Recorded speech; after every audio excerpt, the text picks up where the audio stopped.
খেয়াল করে দেখেন। ফকিরের বাচ্চা, আমি কি জমিদার? আমি তো গরিব মানুষ, আমি পরিবহনে চাকরি করি, তুই জানোস না? আমাকে এই রাস্তায় করতে হয়, যা পারিস একা একা কর, আমি আসতে পারবো না বাসায়।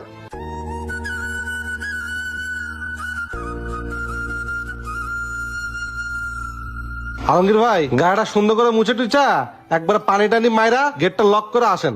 গাড়িটা 3-4 দিন বন্ধ থাকবে ঈদের, বুঝেন নাই? আমি চাবিটা মহাজনটা বুঝাই দিয়াহি।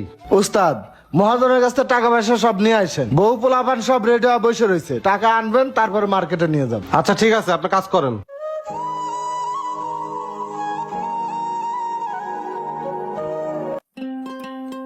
মহাজন, আসসালামু আলাইকুম।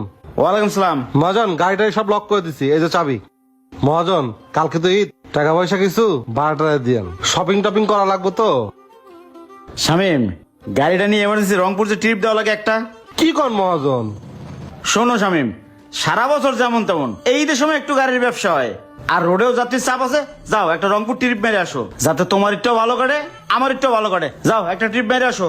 সারা বছর ঘুরে একটা ঈদ আসে, একটা কেনাকাটার বিষয় আছে। বাসায় আবার পোলাপান বসে আছে, বাসায় যাবো এরপর কেনাকাটা করব। আমি আম যদি রংপুর টিপে যাই, আমু কখন আর কেনাকাটা করুম কখন, আর ঈদ করুম কখন? পকেটে টেয়া বসে না ঈদ মারাইছো। এই পকেটে টেয়া না থাকলে ঈদ আইব কিত্তা।